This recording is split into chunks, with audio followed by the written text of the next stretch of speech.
buhay o kabiguan, ng ligaya o lungkot. Kaya marapat lamang na tanggapin si Jesus bilang tagapagligtas at Panginoon. At matapos yun ay panariwain ang katapatan at paglapit sa Kanya bawat araw o day by day. Ang day by day ay naglalayong umalalay sa pang-araw-araw na pamumuhay.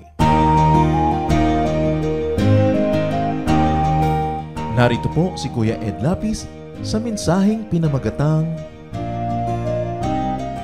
Don't just ask for money.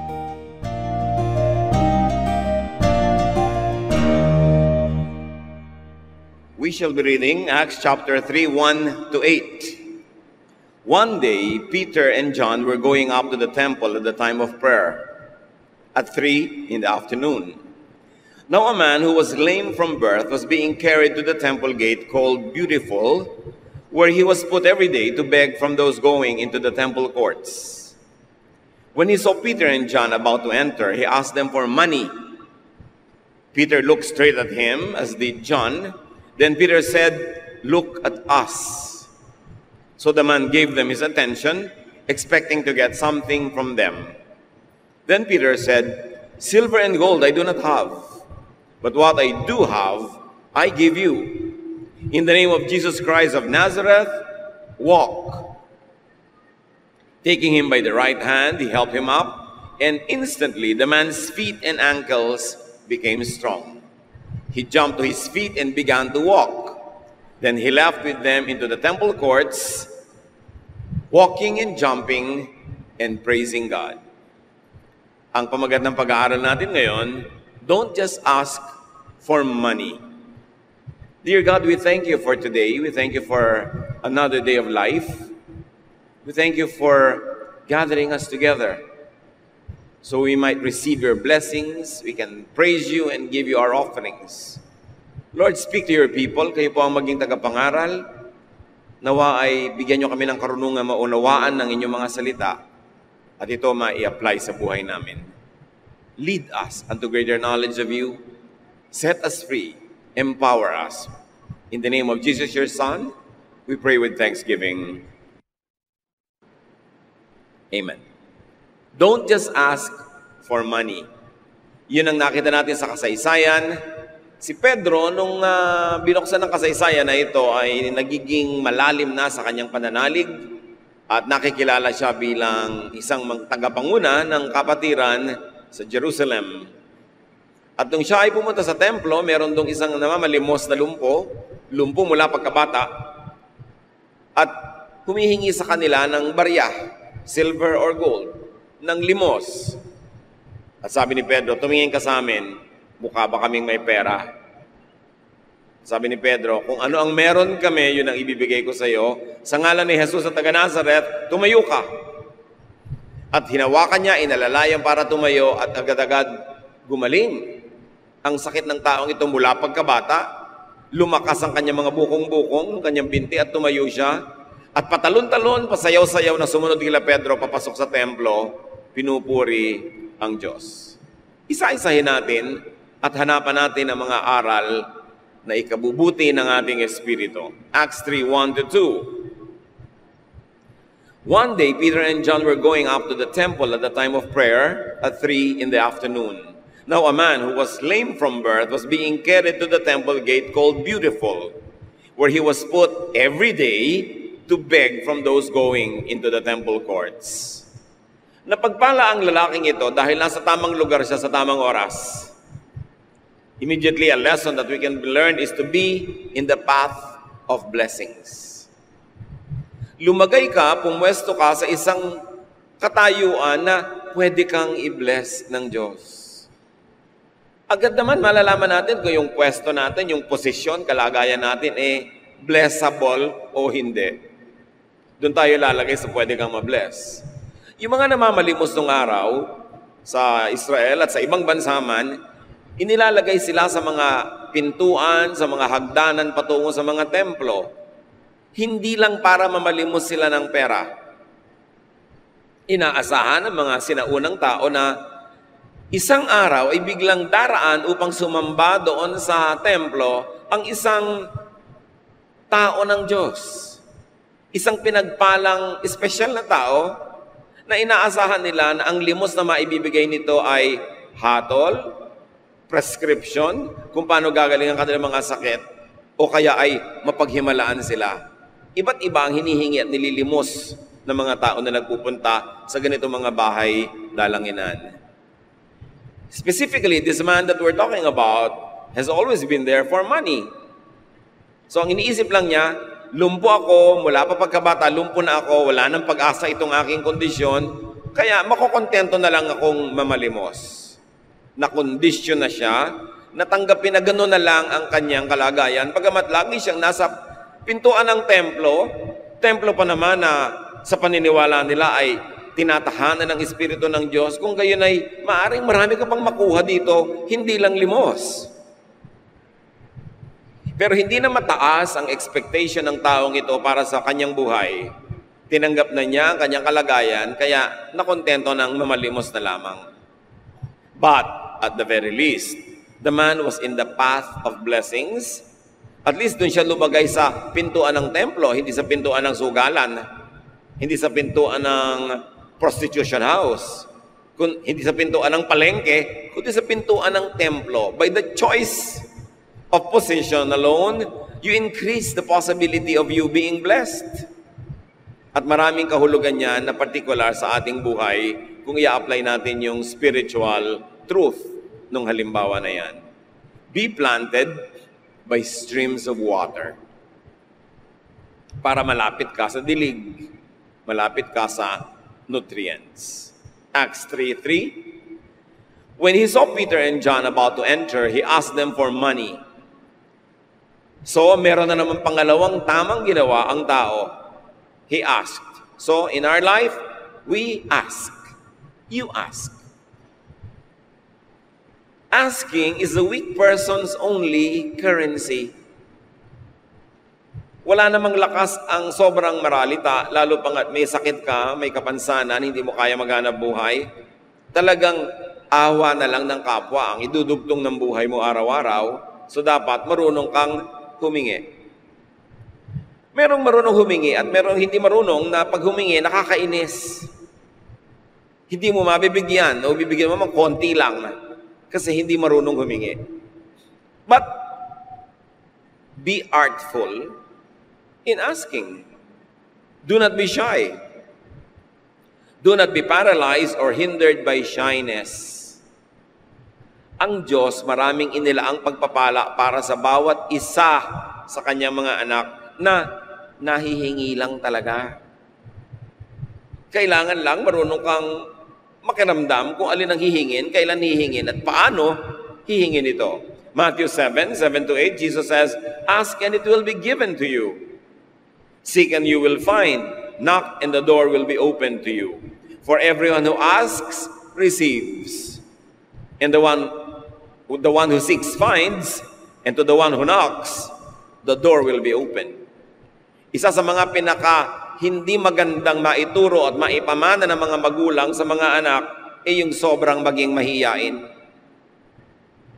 Yung may gustong gawin yung bata, huwag nakakahiya, huwag maupo ka na lang dyan, huwag kang humingi, huwag kang mangganyan, huwag kang mangganon. Kaya nakakalakihan ng mga bata, marami tuloy silang hindi natatanggap na pwede palang tanggapin kung marunong lang silang humingi. Kung marunong lang magsabi, kung hindi mahiyain. Alam niyo mga mahiyain, hindi pa naman natatanggihan ng kapwa, pinipili na lang nilang huwag na lang mag-risk. Sa takot na ma-reject, they do not receive what they could actually easily receive if only they would dare to ask. So apply this teaching in many areas of your life. Huwag maging mahiyain. Pag naman natanggihan ka, hindi ka naman magkakabukol o magkakagalos kung natanggihan ka. The worst that you will get is a no answer and it won't kill you. Kaya ang tao dapat mahalaga, marunong yung magbukas ng puso, magsabi, at subukan mo. Dahil ano naman ang malay mo kung mapasayo ang iyong gusto sa buhay, lalo't Diyos ang pinag-uusapan at kausap. So, humingi siya ng limos kay Pedro at kay Juan. Acts 3:4-6. Peter looked straight at him as did John. Nagkaroon ng connection, eye to eye. Then Peter said, "Look at us."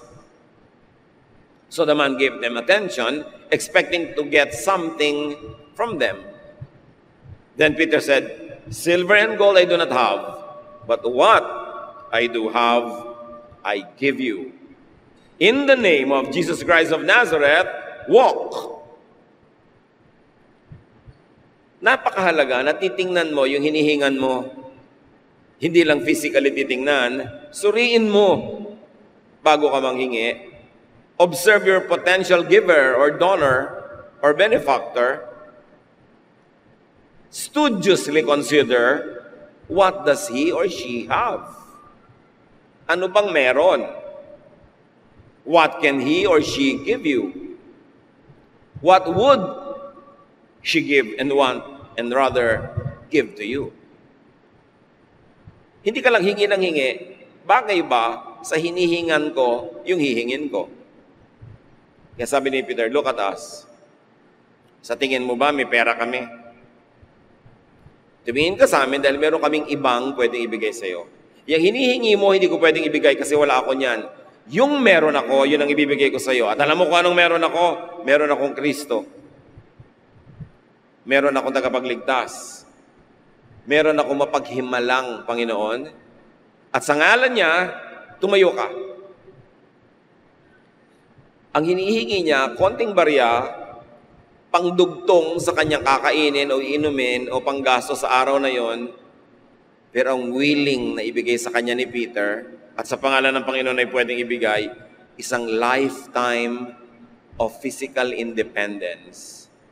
Which means pwede siya maghanap buhay, hindi na siya hihingi ng limos, baka sobra pa sa pangangailangan niya ang pwede niyang kitain kung siya ay malusog.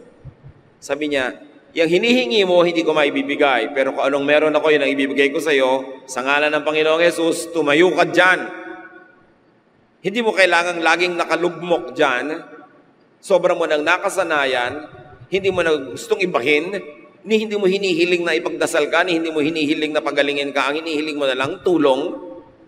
Dapat ang iyong sikasuhin, yung dumating ka sa punto ng buhay na hindi mo kailangan ng tulong. Yun ang hingin mo. At pagkatapos ay inalalayan siya, 7-8, taking him by the right hand, he helped him up, and instantly the man's feet and ankles became strong. He jumped to his feet and began to walk. Then he went with them into the temple courts, walking and jumping and praising God. Hindi niya sukat akalain na yung araw na yung pala ang araw ng kanyang kaligtasan mula sa kanyang karamdaman. The lame man needed physical healing, restoration and strength, not alms, not money. Hindi limos ang kailangan niya. Akala niya yun ang kailangan niya. Peter addressed the root of the problem, not only the symptom. Often we ask people for what they do not have. That's why we get frustrated. Sa mga mag-asawa, madalas, hinahanap mo sa asawa mo yung wala naman sa kanya. Halimbawa, talagang sadyang hindi siya madetalye sa thoughtfulness, tapos yun ang lagi mong hinahanap, wala siya nun. Karakter na niya talaga yun. Kung bisan hinahanap mo sa asawa mo, parang talagang Superman sa bilis, parang kidlat kumilos, talagang isinilang na siya, genetically talagang mabagal, medyo slow, hindi lang sa movement, slow din sa thinking, slow sa lahat, slow din kumita.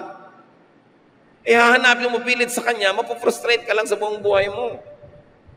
Ano-ano ang hinahanap nyo sa tao na wala naman sa kanya, kahit mo siya pigain, pilipitin, tadtarin, hindi niya maibibigay. Gaaway lang kayo, mabibigo lang kayo.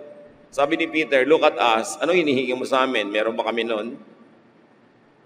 Masasaya ang mga tao kung ang hahanapin ninyo sa inyong asawa, sa inyong magulang, sa inyong anak, sa inyong kapatid, sa inyong kaibigan, suriin niyo muna siya nang malaman niyo kung anong pwede niyang ibigay at yun ang hanapin niyo sa kanya, hindi yung wala. Madadagdagan ng maraming shades and levels sa inyong happiness sa buhay. Sometimes we seek a kind of time or talent or treasure that the person does not have. So you stress both you and the person.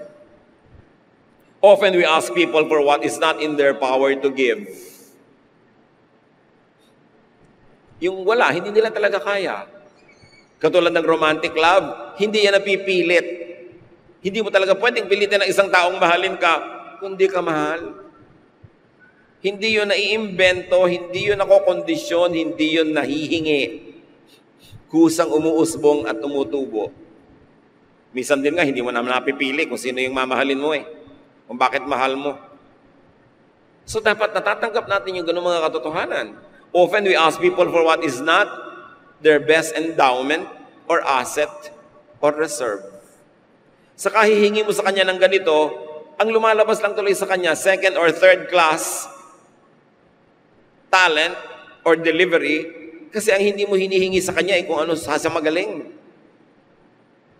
Magiging mababang uri lang tuloy ibinibigay sa iyo kasi hindi yun ang best talent niya.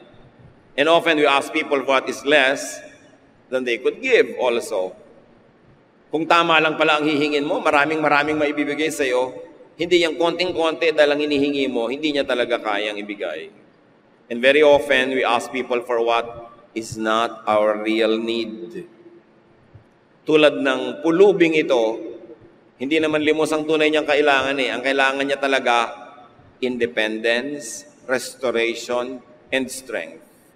Knowing what really one needs is a great step to receiving it. Knowing who to ask, where to look for, are great steps in finding what you want. In the same way, often we ask God for what is not God's best gift or best intention for us. Hingi ka ng hingi, hindi mo malang kino-consider, ano ba talaga ang kalooban ng Diyos para sa akin? Hindi yung ano lang ba ang kalooban ko? Ano ba yung gusto ko? Kundi, ano ba ang gusto ng Diyos para sa akin? Hingi ka ng hingi nang hindi naman yun ang best will of God for you. Paano kung ibigay nga? Pag ibinigay na sa iyo yung hindi best, therefore, hindi mo matatanggap yung best, ever. Dahil puno ka na nung hindi best. It's always very important to be in consultation with the Spirit. Because the Spirit helps us in our weakness. We do not know as we ought to pray. But the Spirit helps us in our weakness with sighs too deep for human words. Kaya yung Espiritu ang nagbubulong sa atin, ang nagbubunyag sa atin ng ito, ang hingin mo sa Diyos kasi ito ang will ng Diyos. That's why it is important to have a very good relationship with the Holy Spirit, which means live a righteous life. Often we ask God for what is much less than what God could give. Tulad ng hihingi ka ng limos, yun pala ang pwede mong hingin ay isang pagpapagaling. And often we ask God for what is not really our need. Akala lang natin, yun na yung need natin. Like things. Lord, bigyan mo lang ako ng bahay, sasaya na ako. Pero nagkabahay, hindi rin naman masaya. Bigyan mo lang ako ng kotse, bigyan mo lang akong ganito. Bigyan mo lang ako ng trabaho, bigyan mo ako ng pera. Pero wala pa rin. Or sometimes you ask God for people. Bigyan mo lang talaga ako ng papa. Sasaya na ako, Lord. O mama, o ano man, o sweetheart, o companion. Pero nagkaroon nga. In fact, marami na ngang nagkaroon. At nagkaroon na ng marami, di pa rin naman talaga masaya. Sometimes you ask God for prestige. Lord, make me win, make me popular. Ma-affirm ako ng mga tao, magkaroon ako ng mga ganitong award and praises, pero hindi pa rin naman masaya. So, is what you are asking for really what you need? Don't waste time asking God for things that you don't really need. And baka nga mabigay pa sa'yo. Yung pala burden lang. Yung pala pabigat lang sa buhay mo, kaya hindi binibigay. Kapipilit mo, binigay. What people really need is emotional and spiritual healing. That we need. Restoration. Emotional and spiritual strengthening and empowerment instead of alms, mga limos, or fillers, or substitutes. Yan ang tunay na kailangan ng tao. Don't settle for the substitute. Go for the real thing. Kung minsan meron kang emotional emptiness, kaya palit ka ng boyfriend, palit ka na palit ng partner, kung anong ginagawa mo, pero kulang at kulang pa rin. Kasi hindi naman tao, hindi feeler ang kailangan mo. Ang kailangan mo, yung heart mo talaga mag-heal. Maybe you were wounded when you were very young. It left a grave scar in your heart. Maybe you never felt loved enough when you were young. Kaya sa hanapin mo yung buong buhay, hanap ng pag-ibig. A feeler. Ang nangyayari tuloy, trial and error, mostly error. Habang lumalala ang sitwasyon, lalong nababaon ang tao sa kanyang mga kalungkutan. Kaya yung kuha ang daming partner, palit ng partner, may hinahanap kasi. Hindi na nila napansin na hindi naman pala tao yung sagot sa buhay. To come to the Lord and be healed, like this lame man. He was healed, his feet were healed. What part of our anatomy, and especially what part of our spiritual anatomy, needs healing? We need love, we need attention, we need affirmation. We get that from God. That when you develop a relationship with the Father through Jesus, lahat ng mga kulang sa iyo nung bata ka, mapupuno. Kung bubuksan mo talaga ang puso mo kay Lord, hindi mo ipipilit na ang gusto mo ay ganito, ganon. Kaya maraming mga babae na nung bata sila, wala ang tatay nila, maaaring namatay ng maaga o nagpabaya ng babae, umalis sa kanila, inabandon sila. So ang laging hinahanap ng boyfriend, matanda, yung parang tatay din, kasi parang kulang. Mabuti nga kung magpapakatatay sa iyo yung nakuha mo. Paano kung yung itsura lang niya ang mukhang tatay? Pero yun naman palang pag-aalaga niya sa iyo, hindi. So pili ka na naman, lipat ka na naman, hanggang magkaluray-luray ka na buong buhay mo, hindi mo pa rin nakita. Well, we have our Father in heaven, who is just a prayer away.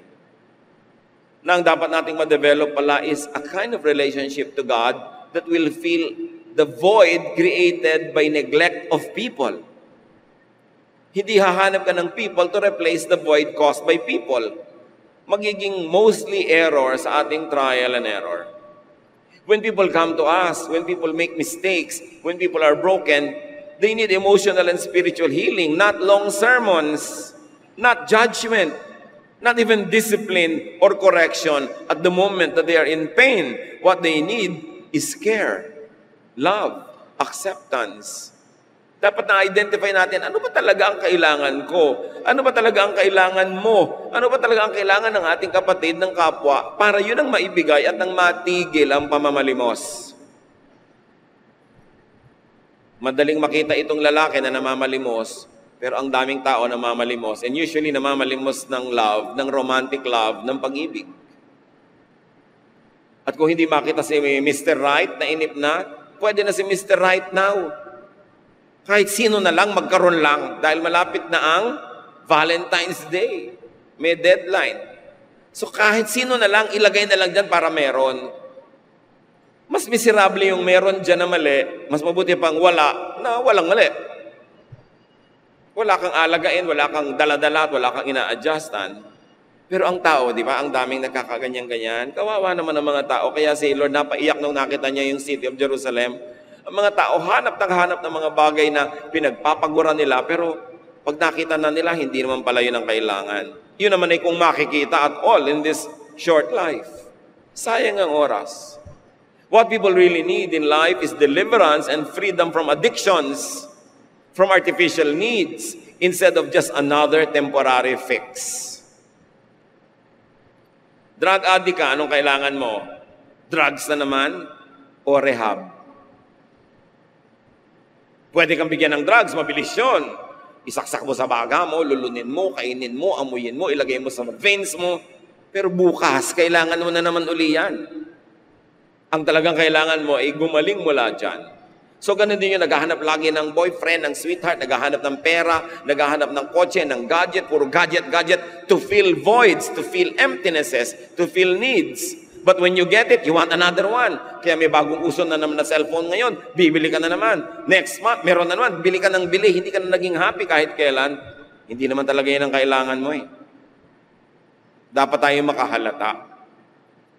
And even misguided and misguiding religion could dispense only emotional fixes.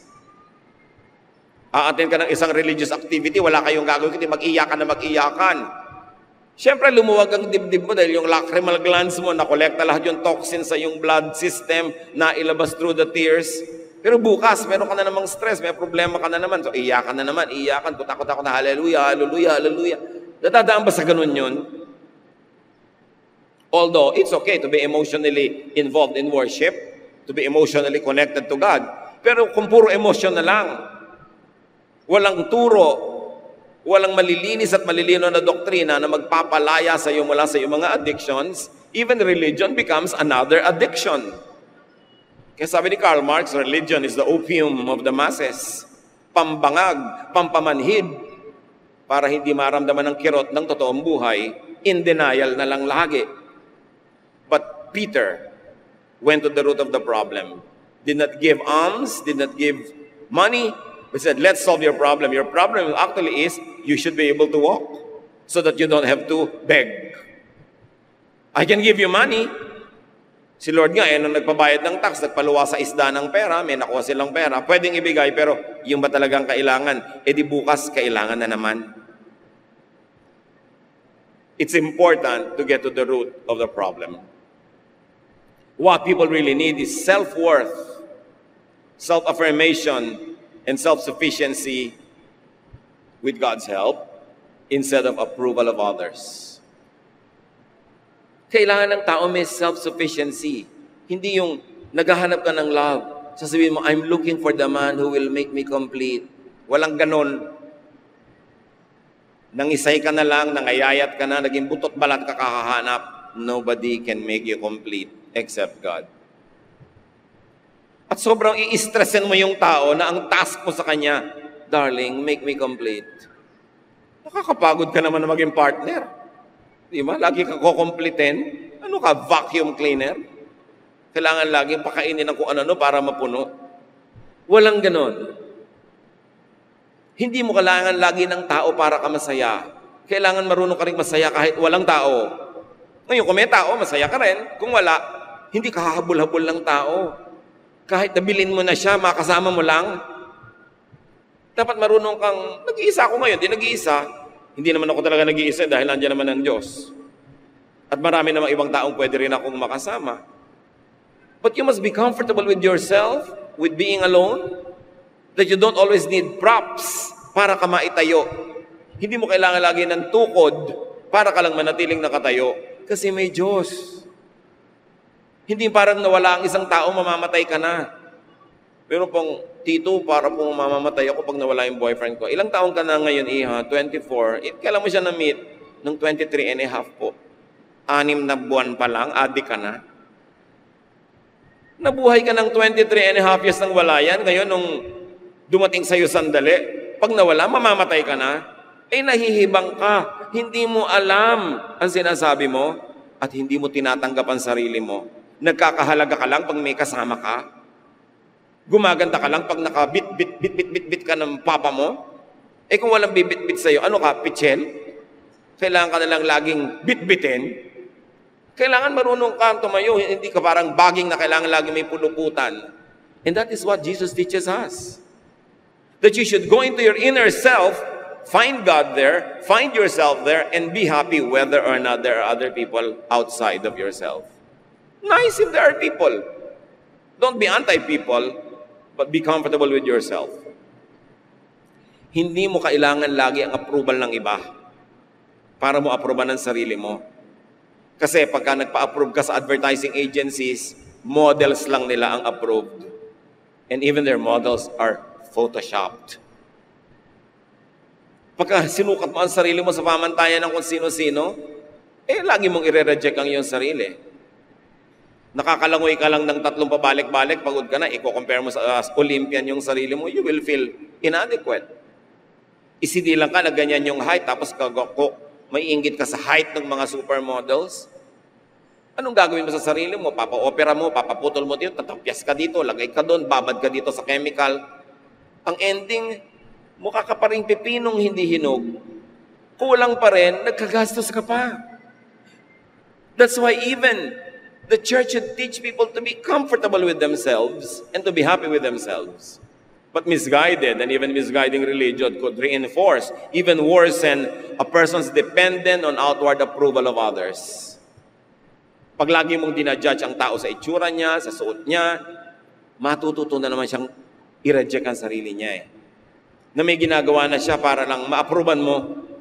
Nagiging anino na siya ng iba. Hindi na siya nakatindig sa kanyang sariling paa. And that is very un-Jesus. That's why Jesus accepted and affirmed everyone that came to Him. Very liberating to be with Jesus because Jesus loves you for who you are and then begins a lifelong project of restoration, of improvement, but as is where is, Jesus accepts you. What people really need is comfort and even fulfillment in aloneness instead of addictive companions, persons, things, or habits. Are you addicted to a person?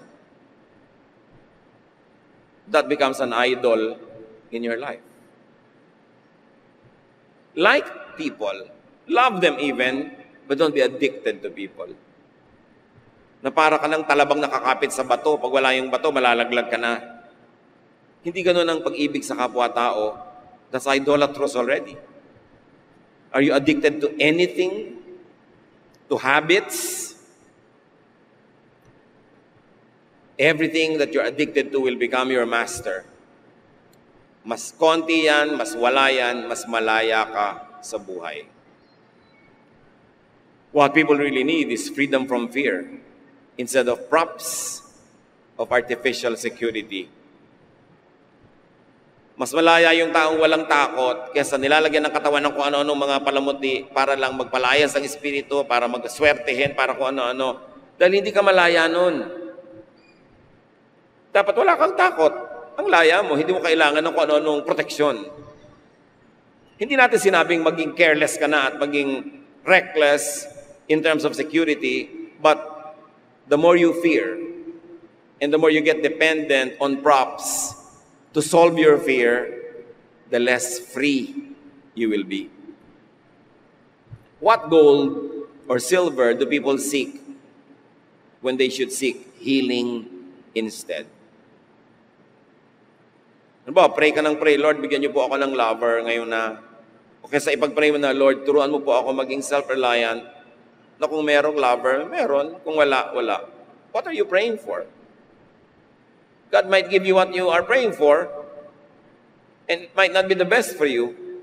Kaya isip-isipin niyo muna bago kayo mag-pray because the spoken word, especially prayer, has great power. Mag-isip muna. Sabi ni Peter, look at us. Suriin mo muna kami bago ka manghingi. By resignation to a much lesser station in life, what crumbs do people learn to need, to want, and to beg for? Pag na-condition ka na, kapatid, na ito ka na lang, mababa na lang kalagayan mo, binabaan mo na rin ang mga expectation mo sa buhay, binabaan mo na rin ang iyong performance, anong mga pispis, mga mumu, mga tira-tira, ang magiging kaligayahan mo na sa buhay pag tinanggap mong ganito lang ako? Well, we should be contented after we have done our best, not before. You should always strive to get more out of life. Because sabi ni Lord sa John 10:10, I came that you might have life and have it abundantly. Ang gusto ng buhay ng Panginoon para sa atin ay abundant, masagana, pariwasa sa maraming bagay. Pero kung nasanay ka na, tinuruan ka, o kaya dahil sa iyong mga kabiguan ay tinanggap mo ng you are nobody, you are nothing, liligaya ka na talaga sa limos. At mamamalimos ka na lang buong buhay. Pero yan ba ang kalooban ng Diyos para sa iyo? Yun ba ang dapat mong gawing buhay? By accepting their impoverished, degraded, and limited and paralyzed situation, what charities do people learn to want, to ask for, and to be sadly contented with? Huwag niyong babaan ang expectation sa buhay. Huwag niyong libangin o linlangin ang sariling konti lang naman talaga ang gusto mo sa takot mo mag-risk, sa takot mong mabigo. Always aim high. Pray high. Perform high. Reach out.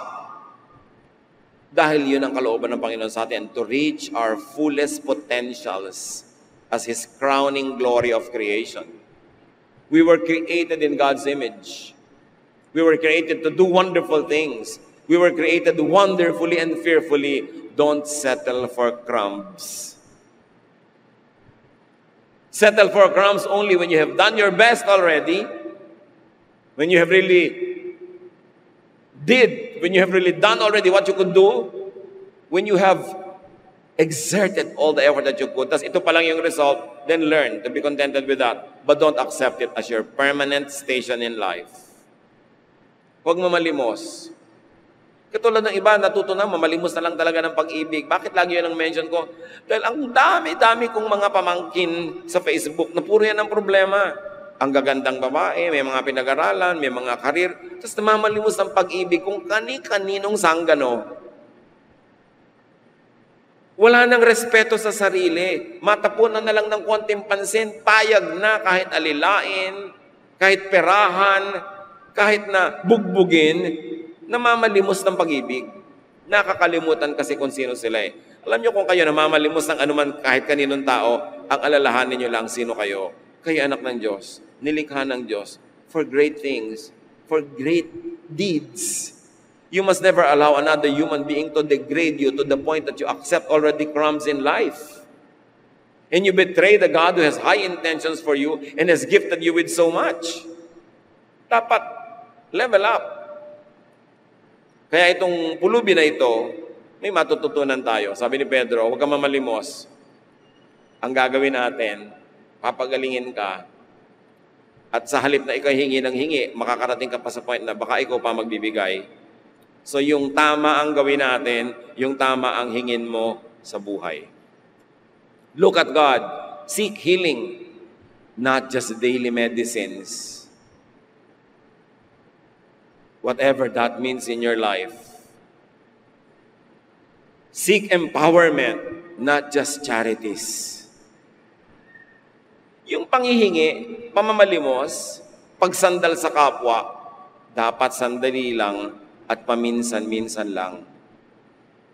Hindi yung buong buhay mo, hingi ka na lang ng hingi.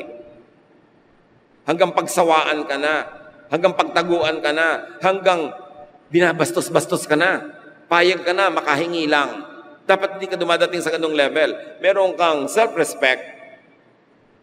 Pero alam niyo kung tayo ay mabuting tao, palabigay, palatulong, sa mga oras tayo nangangailangan, baka nga hindi mo pa kailangan manghingi, bibigyan ka na kusa ng mga tao. O kung kailangan mong manghingi, basta hindi, most of the time nanghihingi ka, hindi ka naman pagsasawaan eh. Pero huwag mong tanggapin na, ganito lang kasi ko, so yung kapatid ko, umaasa ako sa kanya. Ilang taon ka nang umaasa? Mga 20 taon na, sobra ka na. 20 taon ka nang umaasa sa kapatid mo, lalo hindi ka naman lumpo. Bakit ka umaasa lagi? Kasi malaki siyang kumita, ikaw maliit ang kita mo. Di, kontian mong gastos mo. Yung kita mo ang pagkasyahin mo sa buhay mo, hindi yung kita ng malaking kita ng tao ang gusto mong papakin, hindi naman sa'yo. Okay lang namang hingi, pero huwag mong tanggapin sa buhay na tagahingi ka na lang forever. Hindi yun ang intensyon ng Diyos para sa atin. At huwag din natin konsintihin ang mga kamag-anak natin na ganyan. Ayaw na maghanap buhay, hingi na lang ng hingi. 40 pa lang, gusto na mag-retire. 3 taon pa lang nakapasok, casual pa. Retire? Bakit ka magre-retire? Oo. Huwag ka nang huminga para malagot na yan, mag-retire ka ng totoo. Pero kung kakain ka pa, iinom ka pa, kukonsumo ka pa ng may electric fan ka pa dyan, gagastos ka ng kuryente, anong retire? Retire. Magtrabaho ka. Seek for higher things. Don't settle for crumbs. Huwag kayong sumaya sa limos. Walang mangyayari dyan. It will only keep you alive, but it will never help you become the full person that you should be. Seek independence and self-sufficiency, not just helpers. Seek inner peace and contentment, not just entertainment and opium. Hindi ka masaya, puro na lang panonood ng TV ang atupagin mo, manonood ka ng video after video. Pagod na yung mga images sa TV mo, lumiliko-liko na yung mga tao. Ayaw mo pantigilan, humanap ka ng ibang magpapasaya sa'yo, hindi entertainment lang. Hindi panglibang. Dapat paminsan-minsan lang ang libangan. Yung ibang tao, kung manood ng TV more than 6 hours a day, anong tawag mo doon? Libang? Profesyon yun. Dapat humingi ka na ng sweldo sa mga networks sa tagal mong panood sa mga palabas nila. Trabaho na yon, full-time job na yon. You should be earning from watching. Pero ang daming sayang na oras, kapapanood ng libangan, libang ng libang. Bakit? Anong kulang sa buhay mo at kailangan mo maglibang? Puro kapahinga, hindi ka naman napapagod. At yun ang problema sa bansa na ito. Ang daming nagpapahinga na hindi naman napapagod. Hindi makatulog kasi laging tulog. Inip na inip kasi walang ginagawa. Don't ask for just money. Ask for the real thing. Ask for strength, for rest, for restoration, for inner fulfillment. And then God's perfect will come to you. Kung pagod na kayo sa mga broken relationships, mga nadala, nasaktan, hindi sa isang relasyon na naman kayo makakahanap ng pahinga sa Panginoon. Matthew 11:28-30, sabi ng Panginoon, "Come to me, all of you who are weary and burdened, and I will give you rest. Take my yoke upon you and learn from me, for I am gentle and humble in heart, and you will find rest for your souls. For my yoke is easy, and my burden is light."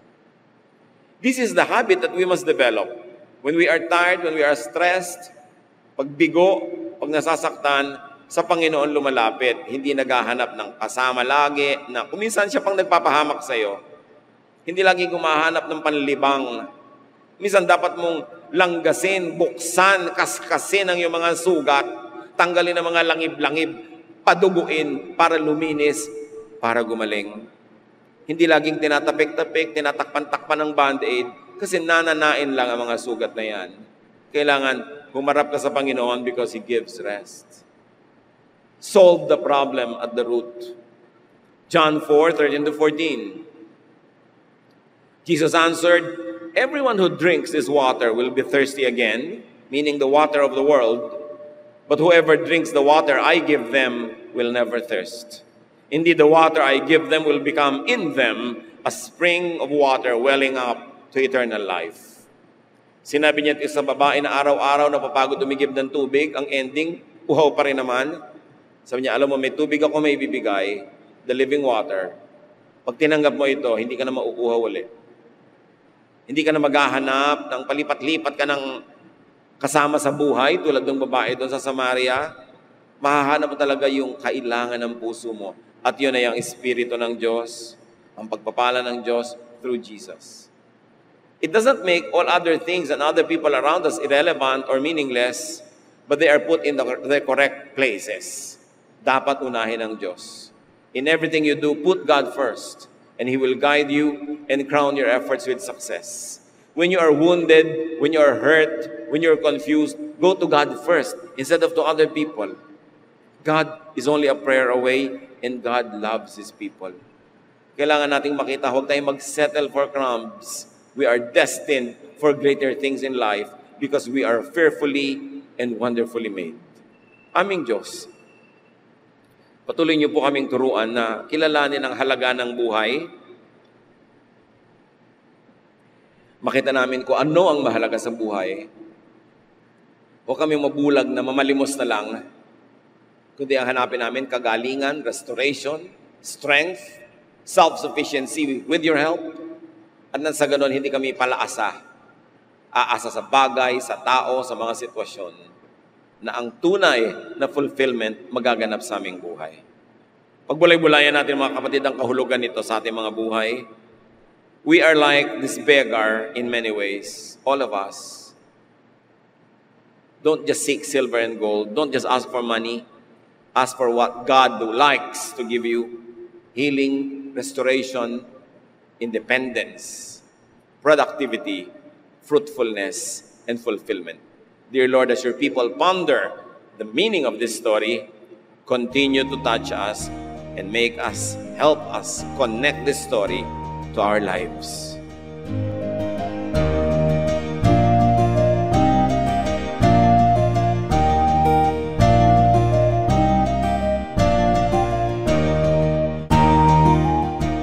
Ang katatapos pong mensahe ni Kuya Ed Lapis ay pinamagatang Don't just ask for money.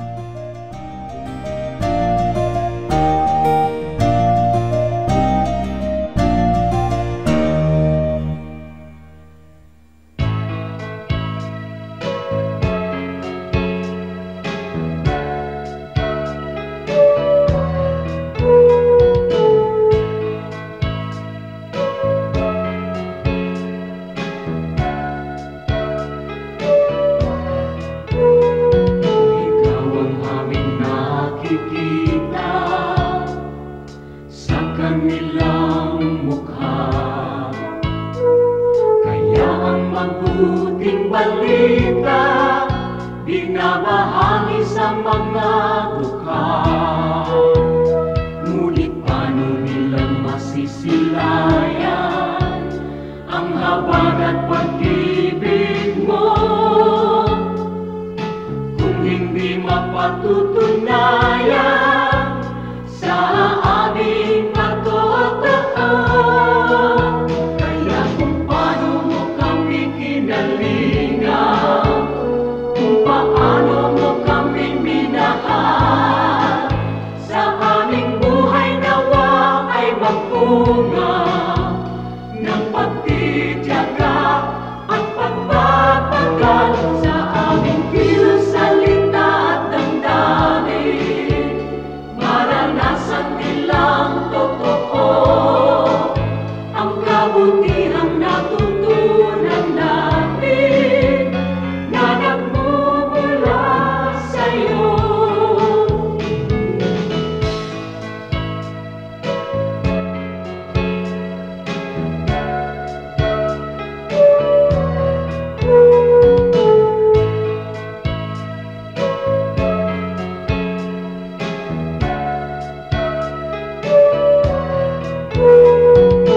Kung ang tao at ang lipunan ay laging makasarili, sa'yo ang bagong panuntunan, ang maglingkod at magsilbi.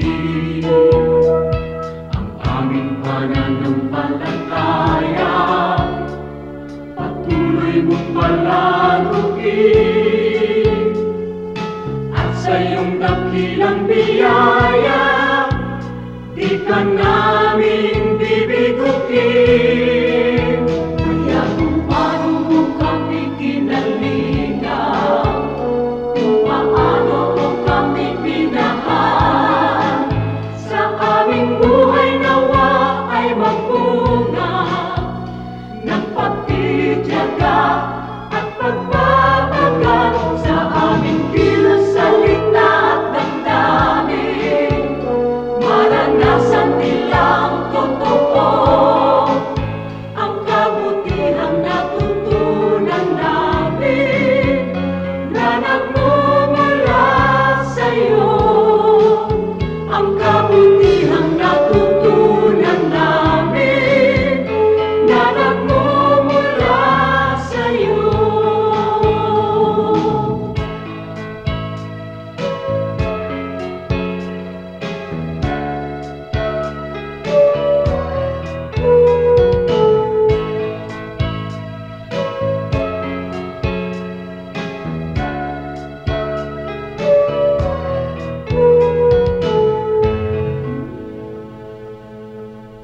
Napakarami pong kayamanan ng ating bayan at kuminsan hindi naman karapat-dapat na magkaroon tayo ng napakaliit na pagtingin sa ating sarili.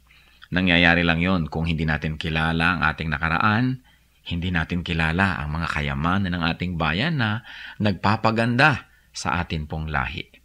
Kaya naman dapat nating kilalanin ang nakaraan, ang kasaysayan, at ang mayayamang mga pamana sa atin ng ating mga ninuno. Ang mga hiyas po ng ating lahi, ang mga kayamanan ng ating bayan ay binubuo ng maraming bagay. At isa na rito ang musika. Ang musika ay salita daw ng kaluluwa. Ang musika ay napakabisang paraan upang ipahayag ang ating damdamin, ang ating mga pangarap at ang ating mga pagpapahalaga. Sa Pilipinas po, ang musika ay paraan ng pagpapahayag ng mga espiritual na bagay. Ang mga Pilipino kapag gumagawa ng musika kadalasan ay upang sumamba. Kaya tayong mga Pilipinong Kristiyano ay dapat lamang na mag-aral ng mga tugtog ng ating bayan at gamitin naman natin ito sa pagsamba sa Panginoong Hesus. Dapat nang bawiin ang musika ng Pilipinas mula sa kung ano-anong mga paggamit na hindi ayon sa kalooban ng Panginoon. At ito naman ay dapat ialay sa paanan ni Jesus upang lalong makadagdag sa marami, makulay at magagandang paraan ng pagpapahayag natin ng ating pananampalataya. Ang musika ng bayan, hiyas ng lahi, hiyas ng bayan. Narito at ating pakinggan ang Mambayo, mga tunog ng pagbabayo ng palay na may kasamang mga awit mula sa mga kalinga.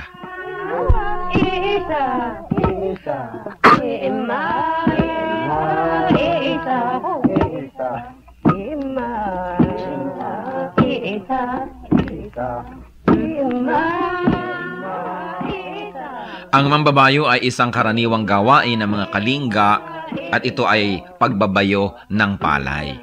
Gayunpaman, ito isinasagawa sa sari-saring estilo at pamamaraan ayon sa idinaraos na okasyon. Halimbawa ay kasal o kaya ay may mga kinalaman na seremonya sa mga patay o mga libing. Ang mambayo ay sinasaliwan ng awit tulad ng naririnig natin.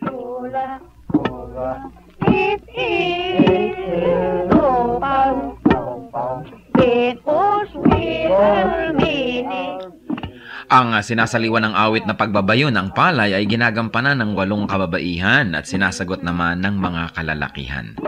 Paulit-paulit at mauulit na maririnig ang ritmikal na pag-awit ng mga salitang ima, isa o insa.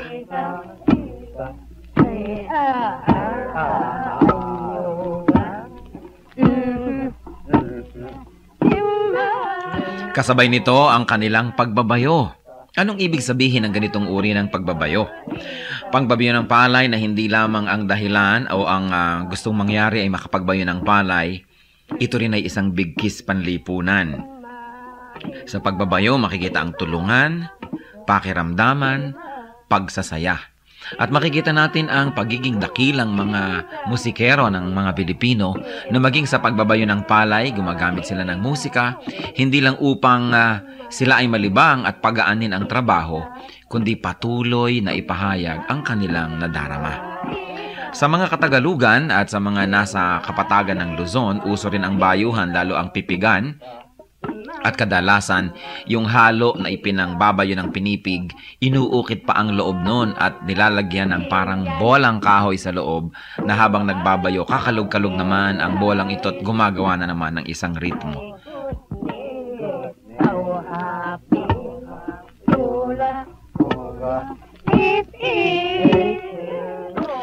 Yan po ang mambayo, ang pagbabayo ng palay na may saliw ng mga awitan ng mga kalinga. Ano po ang maaari nating matutunan sa kayamanang ito ng ating lahi? Na ang bawat gawain natin ay maaaring saliwan ng musika.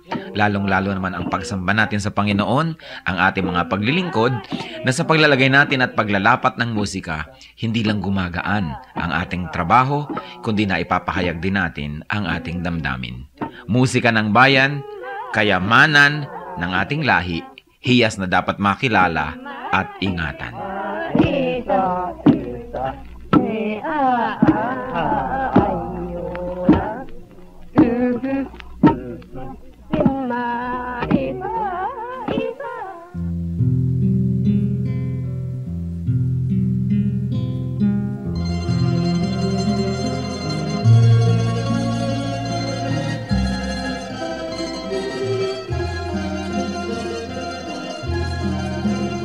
Nagdaan ng kahapon, iniwan ang layon, subalit kayo'y nanatili. Ako'y piring man sa bukas, tadhana'y lumipas panatag sa inyong kanlili. O Jesus, sa ulayaw, hatid sa kibuhay, magkapay sa paglalakbay. Kaibigan kang tunay, dagli ang karamay, kailanman di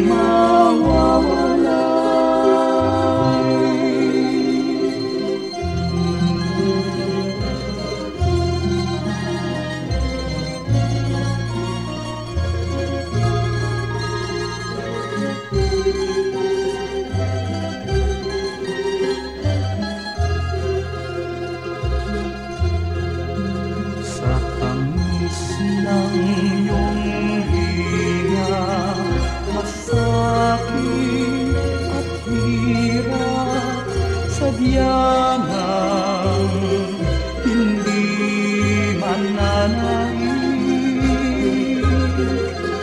O Jesus, kaulayaw,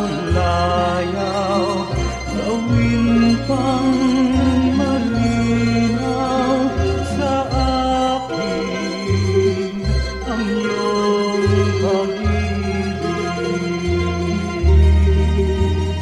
O Jesus, sa ulayaw, hatid sa kibuhay, agapay sa paglalakbay. Kaibigan kang tunay, dagli ang karamay, kailanman di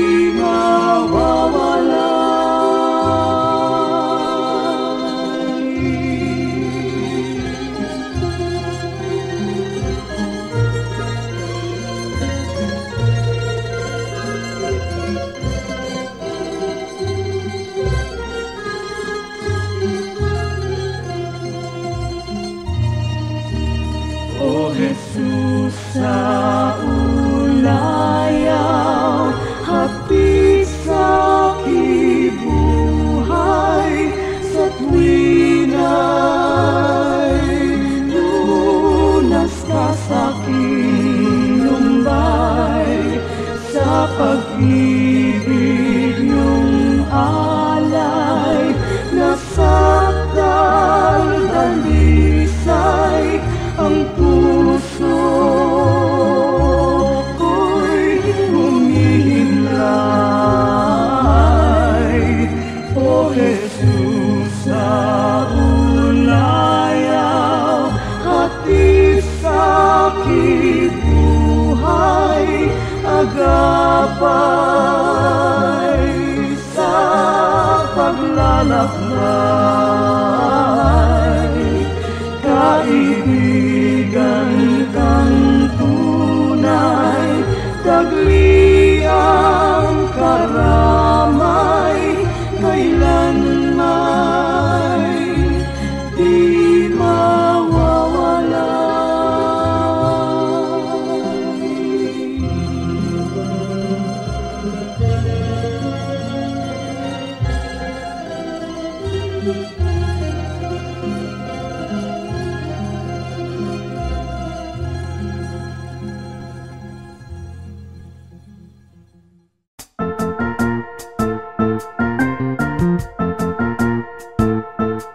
Oras na po para pansamantalang magpaalam ang programang Day by Day.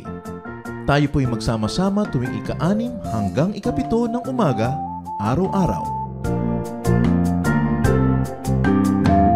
Magandang umaga po at mabuhay ang Panginoong Hesus!